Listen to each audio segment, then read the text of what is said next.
So if everybody will turn off their video and their sound, uh, I'll go ahead and introduce our speaker.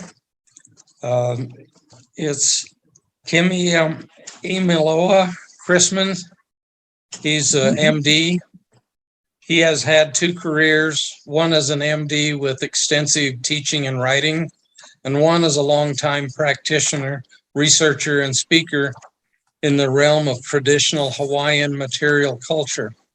He lived in Hawaii for 31 years, learning from Hawaiian elders.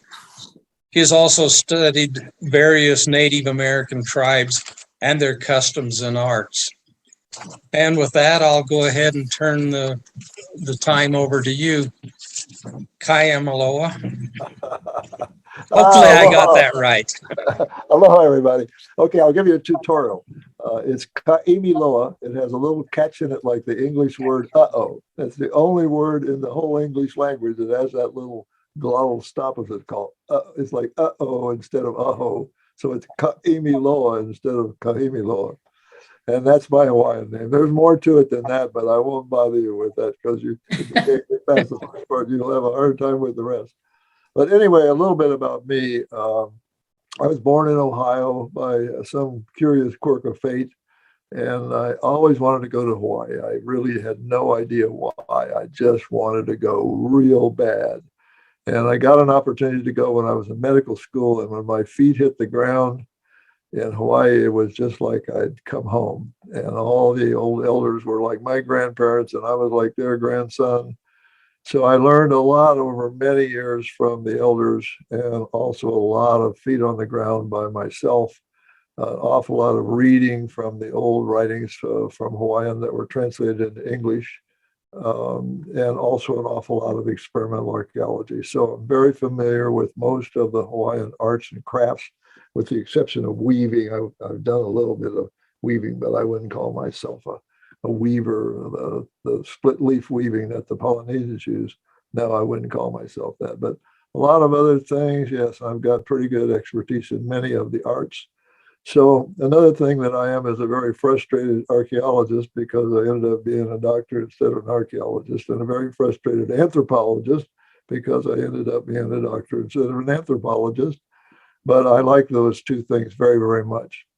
So in the course of all my reading, which started when literally I was probably about 4.5 years old, and I've been reading and reading and reading and reading ever since. So I eat my meals on my couch and I'm reading while I'm eating. I hardly ever watch TV, so I've read a lot of things over my 79 years. And a lot of those things are hugely interesting, and they point out an interesting human trait. We're all very, very prone to a couple of things. One is to believe in what we've seen and heard personally. So if a person has experienced something, they can hear massive amounts of hard data that refute that, but they will continue to tend to think what their own experience has been. That's just a human trait. And the other thing that's really important is that science is not a series of facts. Science is a series of paradigms. So by paradigms, that means the current thinking, what is the appropriate thing about this or that amongst the scientific people in any given field, and in many other aspects of life too. So that's the thing we're going to talk about this evening, is the paradigms and how they can get you into trouble or out of trouble, how they've ruined careers or made careers, and what happens when you think out of the box or act out of the box. And believe me, I can tell you, because I was a bit of a maverick in medicine. So I did some things that other people weren't doing that turned out to be very good and eventually were adopted. But, you stick your neck out, you can get chopped. And so that happens in every field. And that happened in the field of archaeology too.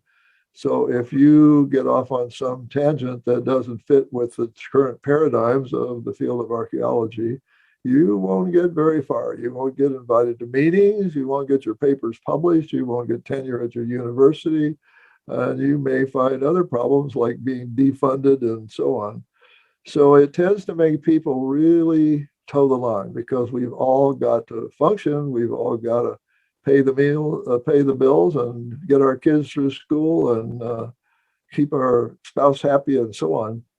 So that is the thing we're going to talk about tonight. I've run across an awful lot of things in the massive reading I've done for all these years that speak to some of these issues, and I mentioned them in the flyer. But we're going to get into some of those issues just for fun and for edification about paradigms.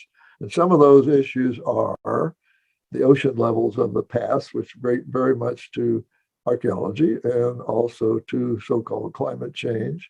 How about Sasquatch? That's a good one. That's a really interesting topic, and some people just light off about, and other people roll their eyes and think it's ridiculous.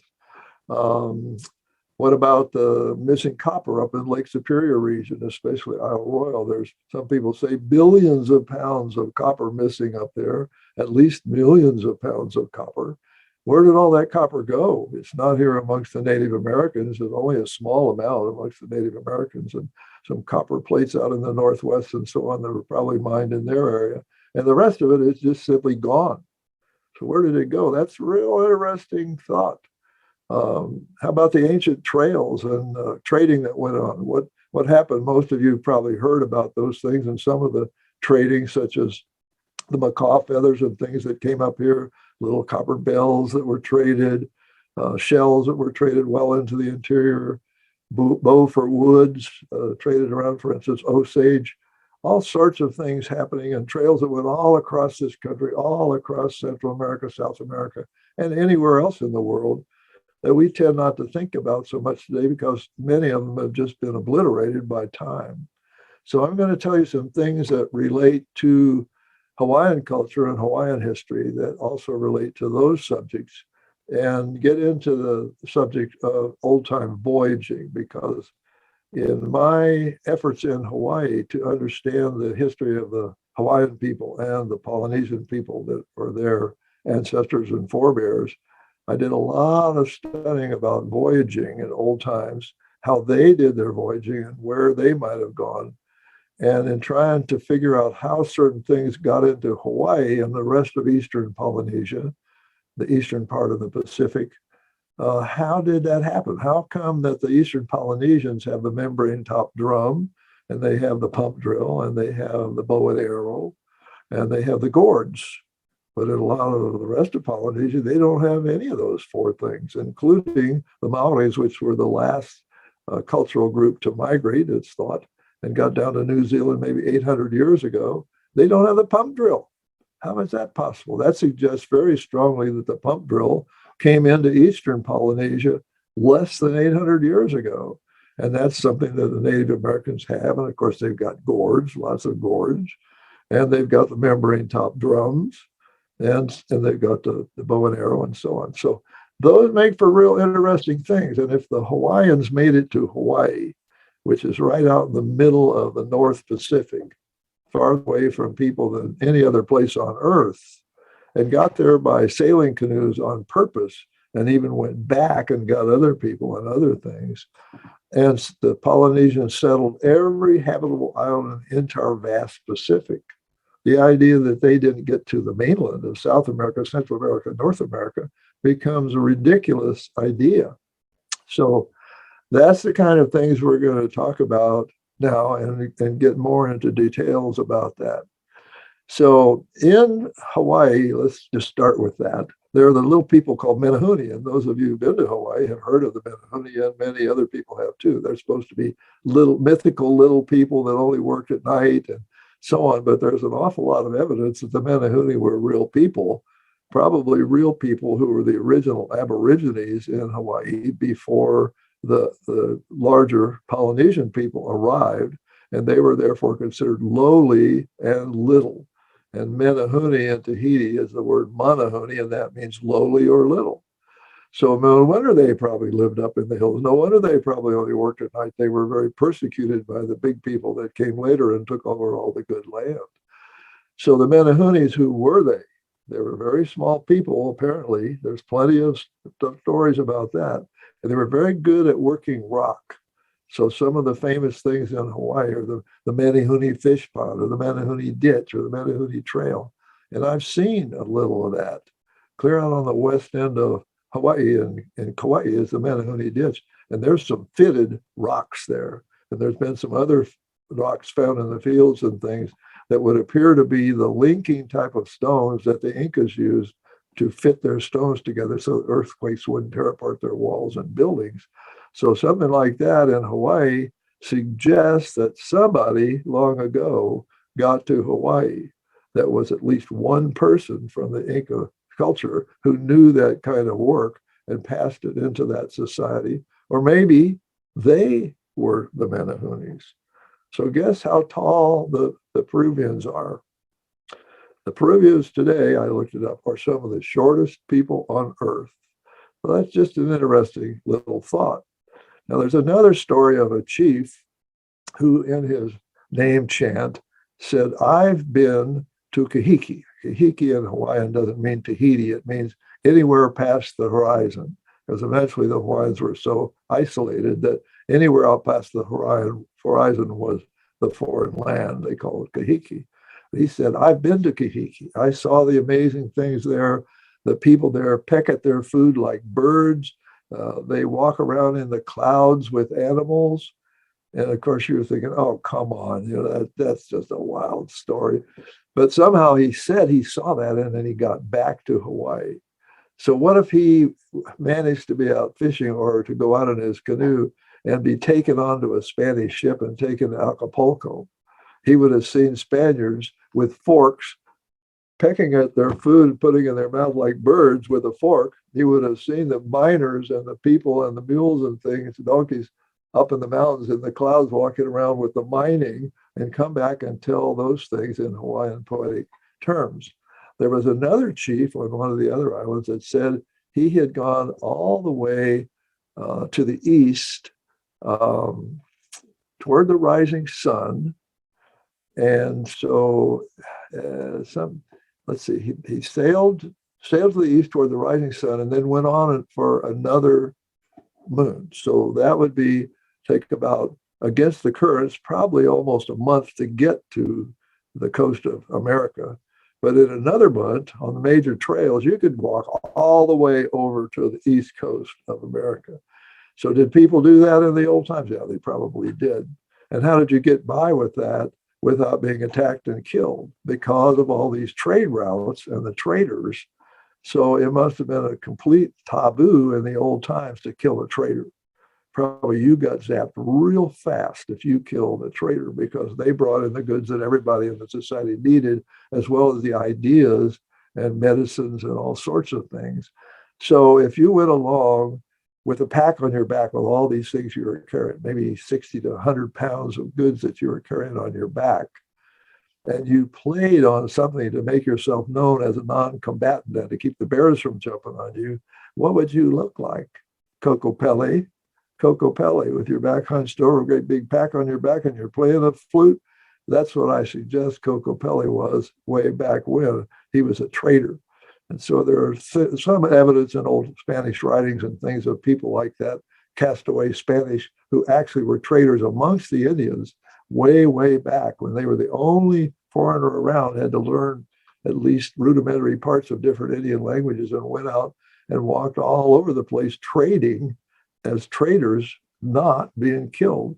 So these are interesting things about the past. I've found 3 shells myself since I came to Arizona in the last 19 years, just by chance. One was up by Obsidian Mountain west of Flagstaff, and 2 were right around here in Cottonwood and Washes. And all 3 of those shells were from either the Gulf Coast or the Gulf of California or the California coast to the west. And so every one of those came from at least 1,200 miles away as the crow flies. So there was really a lot of contact and people movement in the old times. And the reason I'm speaking of that is because of the paradigms. If we don't think clearly about all the transfer of culture and objects all over the place, some of which might have been very bizarre, then we ignore a lot of the things that are found in archaeology. And that happens frequently, as we all know. And it's no fault of the archaeologists. If you're trained in a certain school, a certain program, you're going to be following the beliefs and paradigms of that program as far as your training and experiences in archaeology because they have been following those paradigms. But what happens if somebody finds a Roman lamp in a cave along the Mississippi? Well, it's an artifact, or somebody put it there. I don't think so myself. It's not hard to get into the Gulf, and it's not hard to sail up the Mississippi. Thousands of years ago, 5,000 years ago, that certainly was possible. Some mound gets opened up in Tennessee, and in it they find some copper bronze bracelets that turn out to be Roman. They're buried in the mound in Tennessee. We can't ignore that. They find a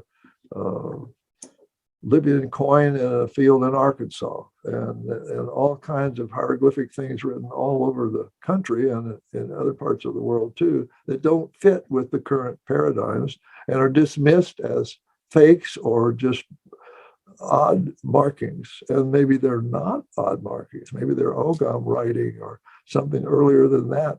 Or as John might say, they're Chinese marks, but they're ancient ones. Of course, they'd be ancient ones. So unless somebody can read that and make out what those things are, they're just dismissed as some kinds of effigies or some kinds of marks. So again, these are the paradigms at work. So once upon a time, my wife and I were on an archaeological excursion down to the Mayan peoples in southern Mexico and Central America.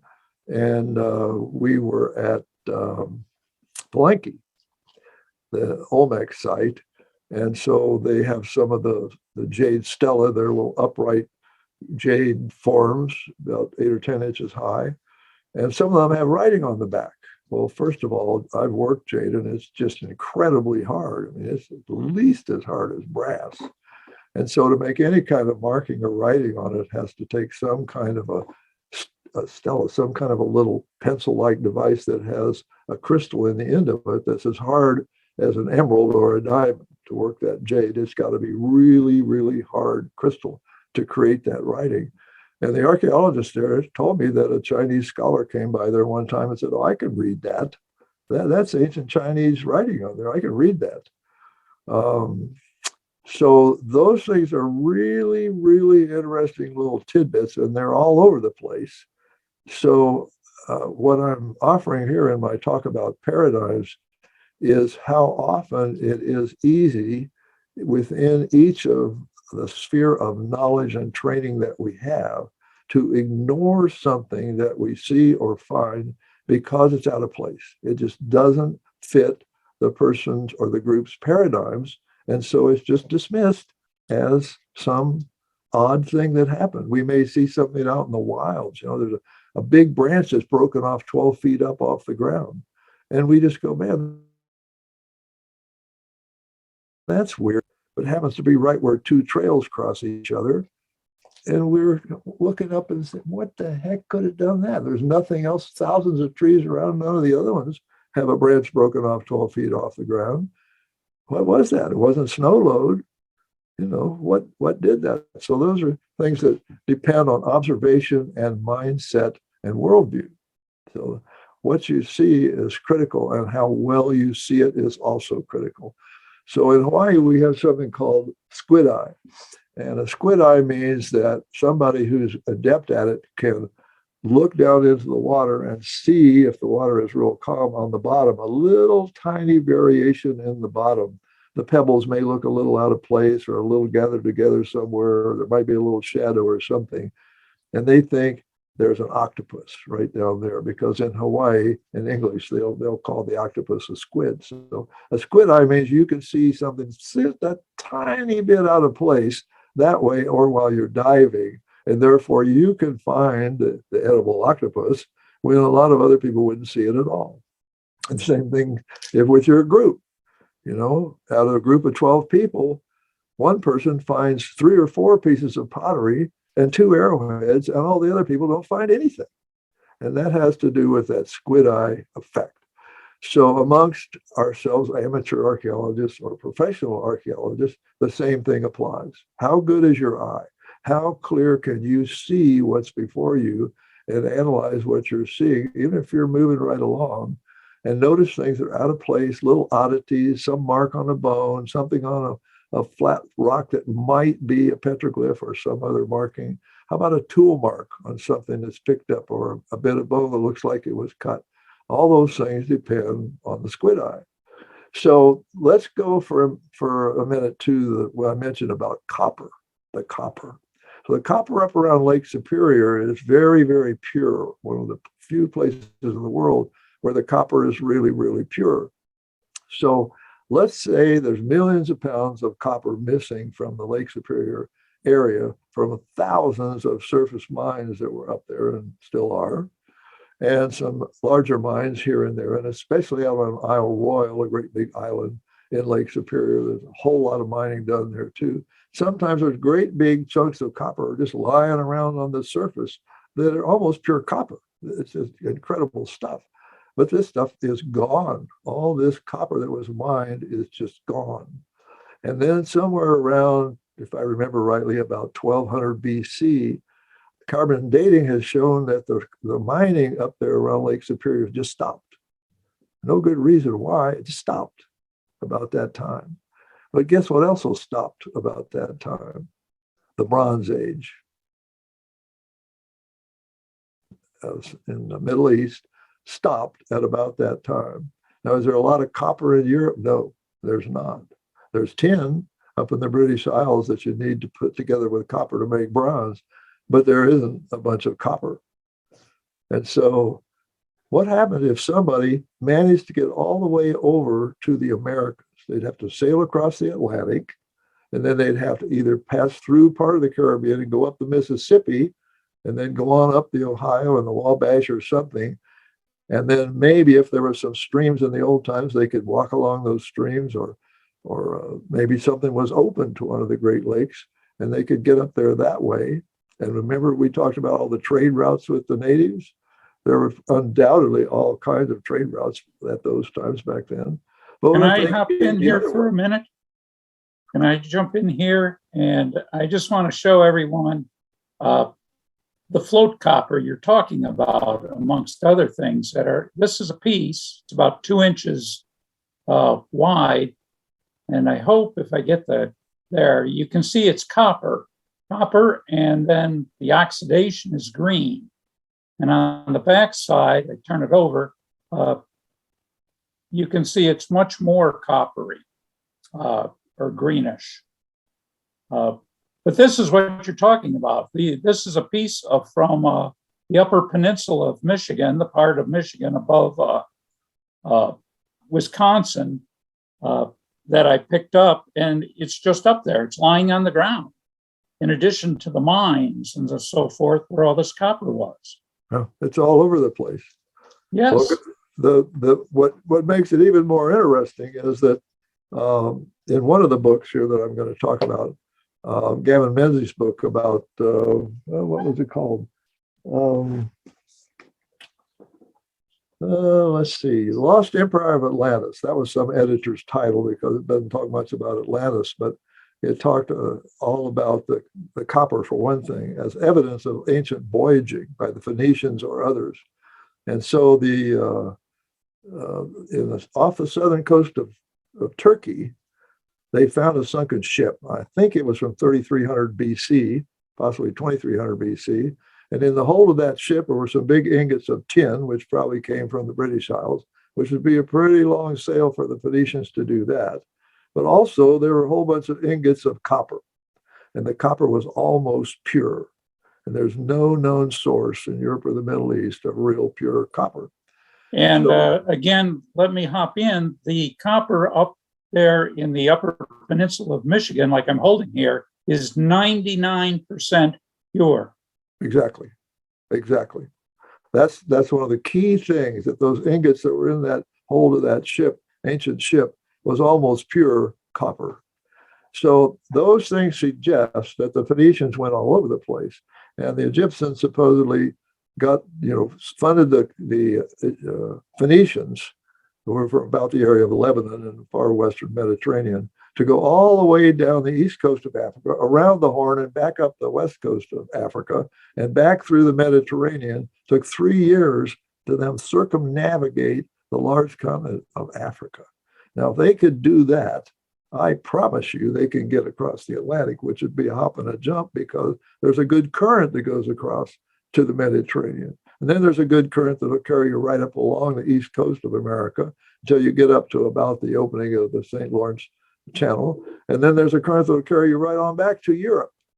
And then if you went on into the Caribbean, or excuse me, the Caribbean, pretty soon you would find the Gulf from the Mississippi River, and you could sail way up there, especially when it wasn't silted in like it is now. And then if you started seeing natives that had copper things and asked where it came from, and you kept pushing one way or another, you'd find all that copper and you'd start zipping it back to Europe and you'd make an incredible fortune. The trouble is that in today's paradigm, that just didn't happen. The people just weren't sailing long ago, but there's more and more and more and more evidence in the Pacific and the Atlantic that the people were sailing thousands of years ago. So that opens a whole new ballgame in the paradigms about the archaeology that we see here in America. So let's talk about ocean level change. In the 1970s, I read an amazing article by two prominent archaeologists, and they were talking about how 14,000 years ago, as the last ice age began to ebb, the ocean levels were 400 feet lower than they are now. Now imagine how much archaeology is under that much water now. I mean, 95% of America's archaeology is underwater, if that's true, which to them it was absolute fact at that time. There was no climate controversies. People thought the earth was cooling, not warming. And so then 13,000 years ago, the ocean level had come up 100 feet. So now it was 300 feet lower than it is now. And then over the next 3,500 years, it came up all the way up to where it is today. So in about 4,500 years, the ocean levels rose 400 feet.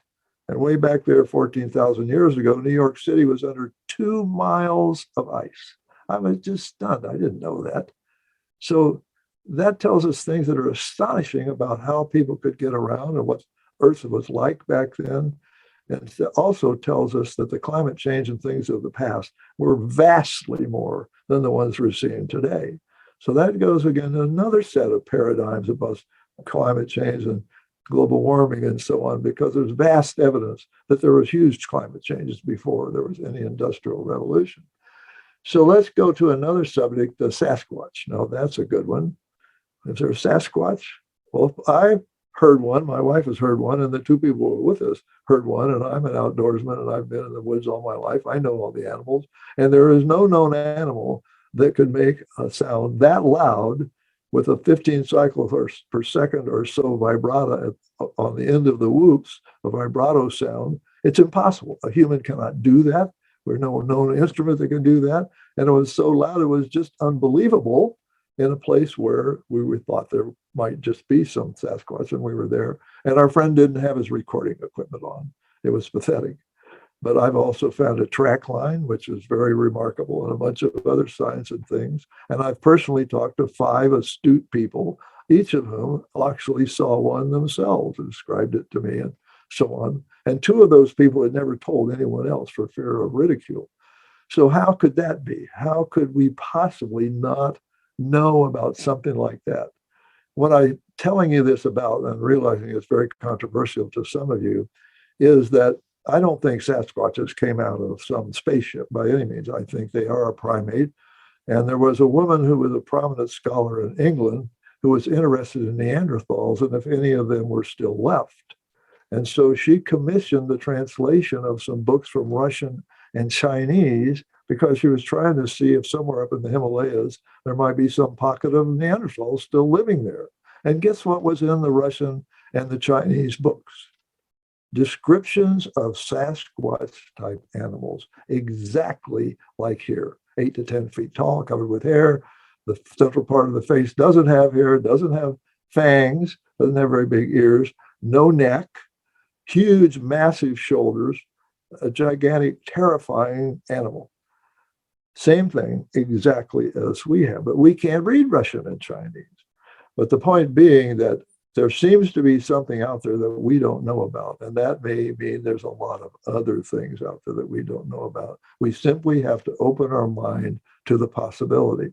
Remember the branch I talked about that's broken off 12 feet up above? No other branches around out of thousands of trees, and it's right at the conjunction of a trail with another trail. I've seen it. I've seen that right here in central Arizona. And there is no known animal that could have done that. And it wasn't snow load because it was just one branch off a stout tree and other things like that. So I speak of this because we've got our paradigms. If you have a paradigm that the Sasquatch doesn't exist, and one runs right out in front of you, and you're terrified and paralyzed, you don't even lift your camera to take a picture, and then you're afraid to tell anybody about it because they'll ridicule you, then what? You know, we missed a big opportunity to learn something really remarkable. So let's talk about also a little bit with the voyaging too. There was a man, a brilliant man, I think he was Swedish, in 1872 that wrote to places all over the coast of the Americas, Central America, South America, out into the Pacific too. He wrote letters to all these places. Have you ever had a shipwreck? Have you ever had people drift to your place? Are there any foreigners ever arrived there in anyone's memory or oral history? And back then, you know, a lot of them wouldn't even get delivered, let alone get a reply back. We didn't have fax machines and emails back then. He got back lots of answers. One of them was from Ecuador. A ship had drifted there from the Orient, 23 living people on it. In Hawaii, 3 different times in Hawaii in the 1800s, ships drifted all the way from the Sea of Japan, clear up around the Aleutians and on down the coast and clear out to Hawaii with living people on them. And one of the scholars in Hawaii said there was 7 others that didn't make it to newspapers, but there were living people on that sort of thing. Excuse me just a second here. I got to turn this off. There we go. And so there's so many other cases like that where drift has occurred. And there are currents all over the oceans that could carry people by accident. And then they either have to get themselves back where they came from, or they stay and they enter their materials.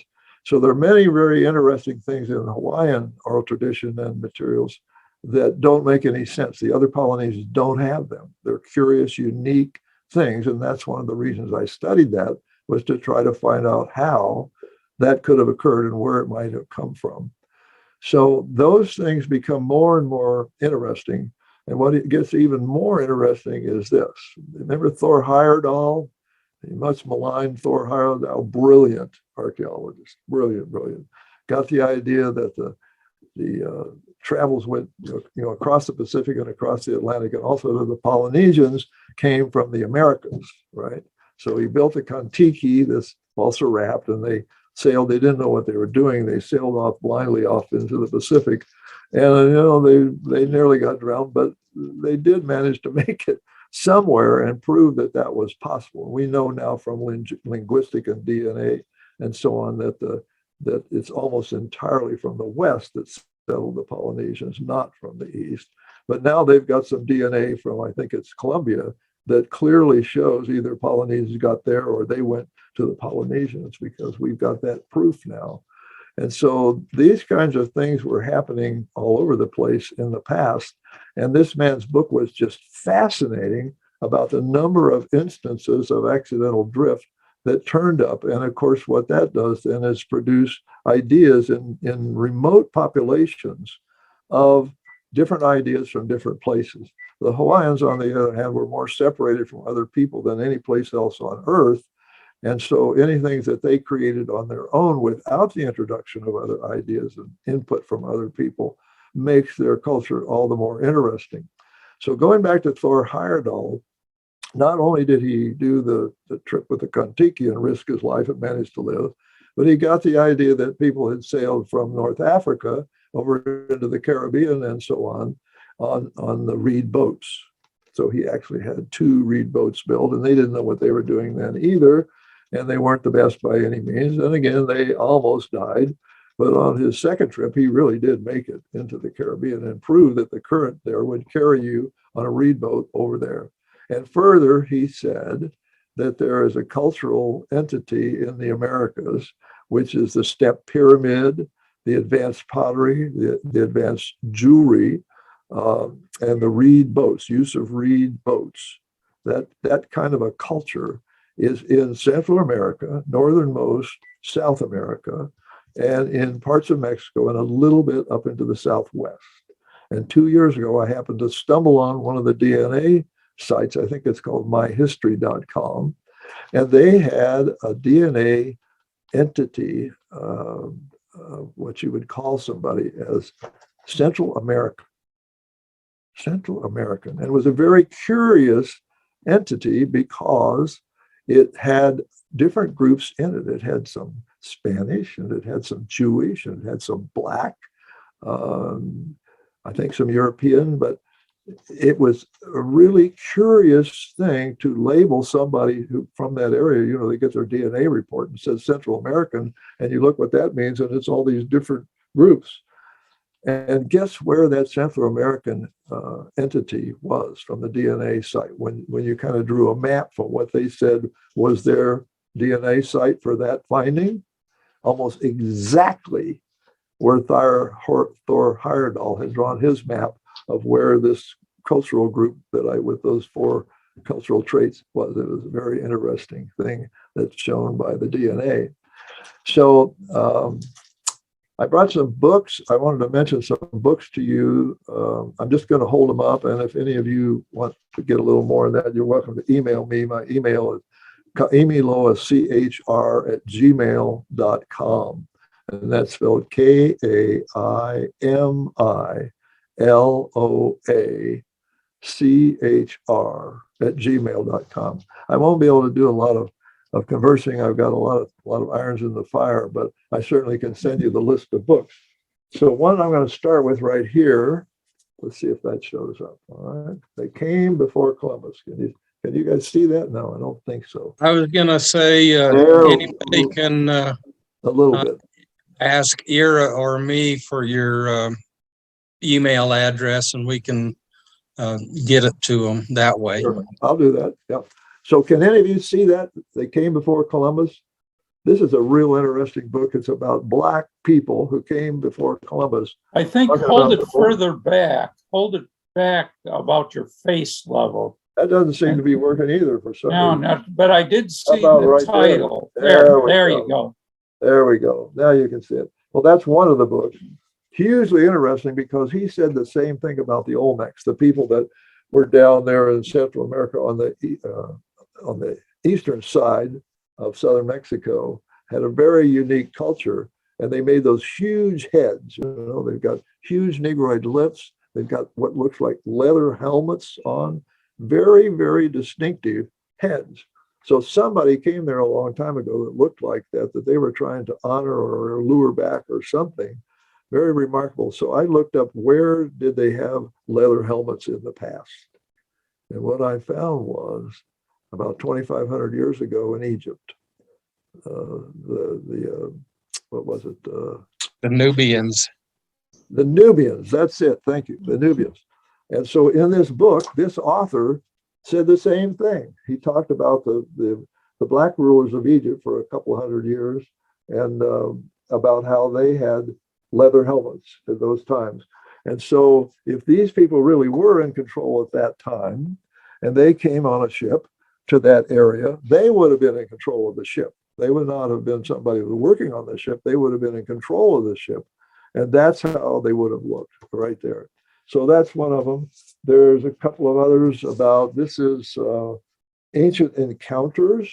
There's dozens of books like this. Can you see it? Yeah, that's good. The First Americans.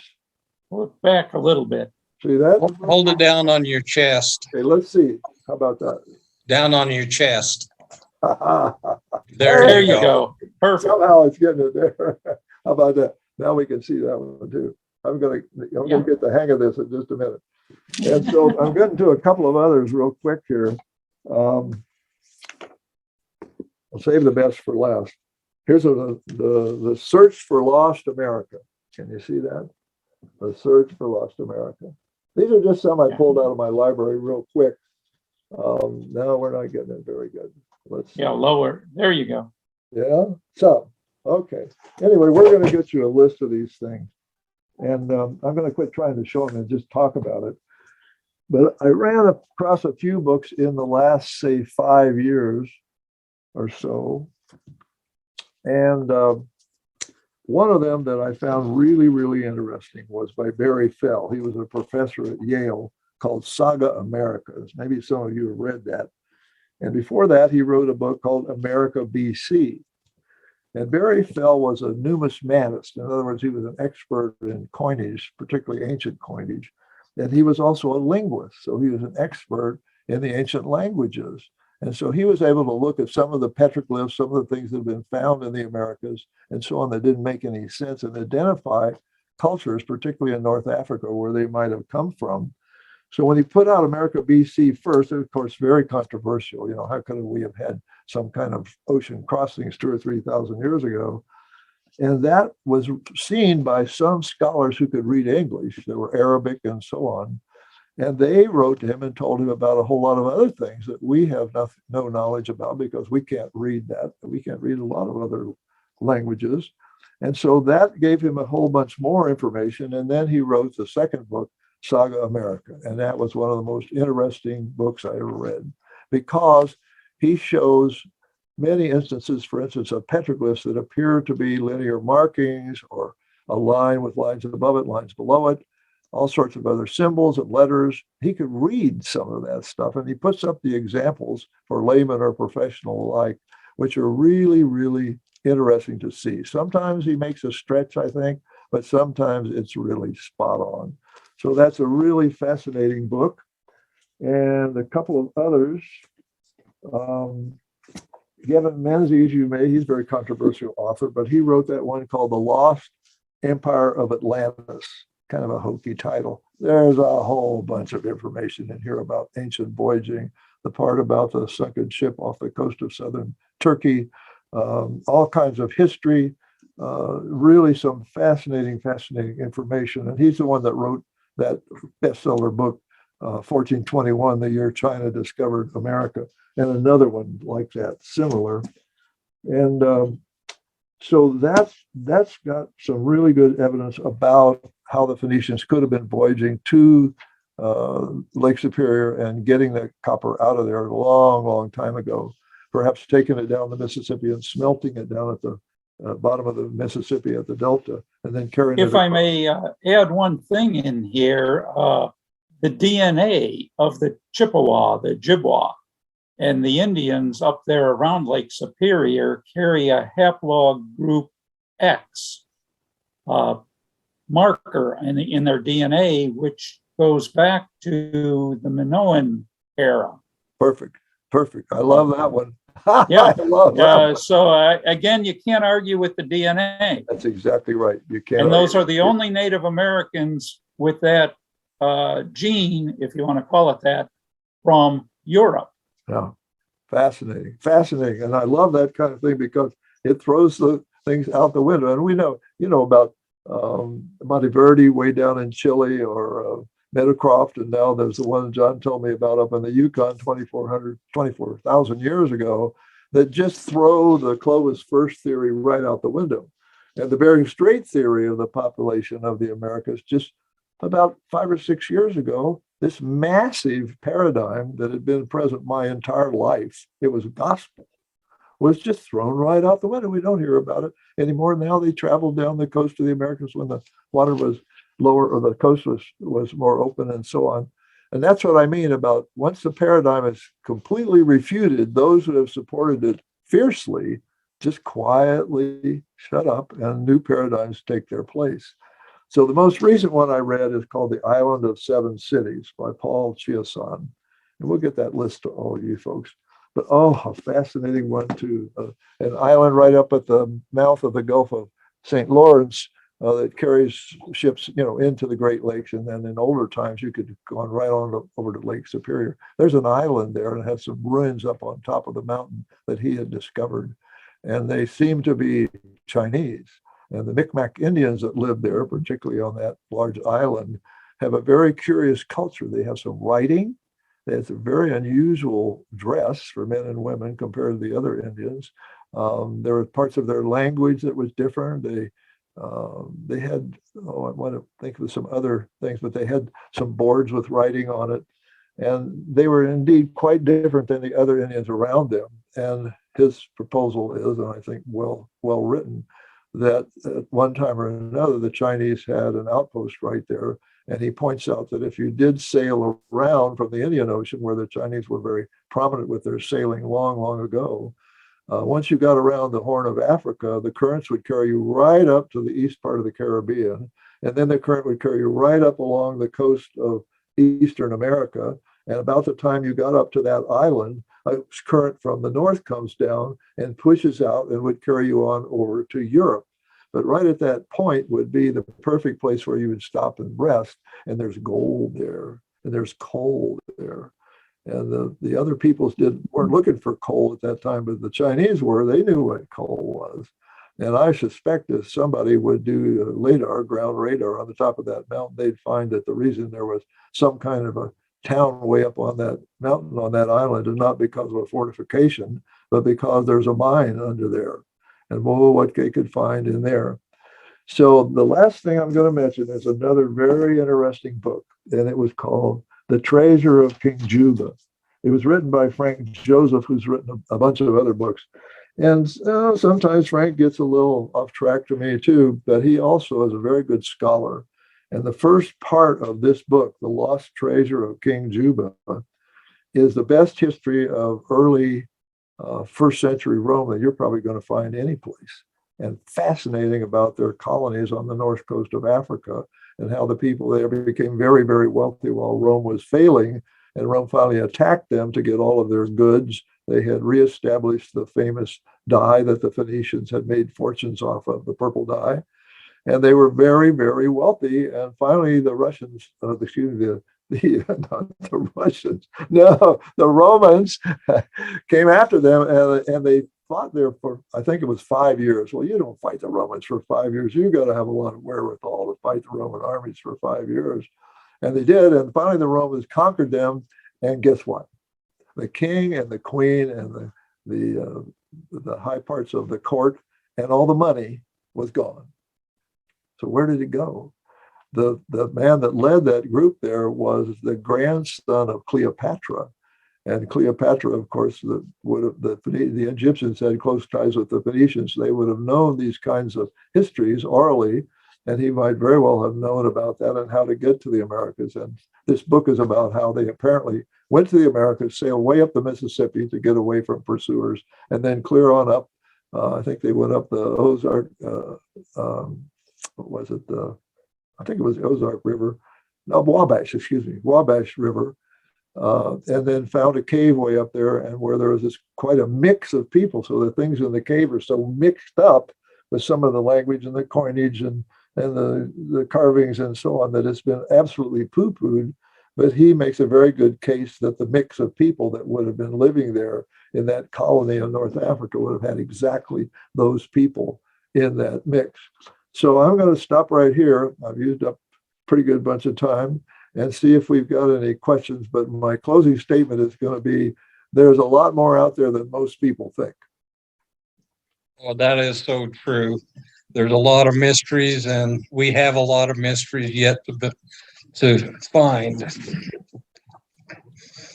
Well, that was an excellent talk. I really enjoyed it, and I think it opened up a lot of eyes.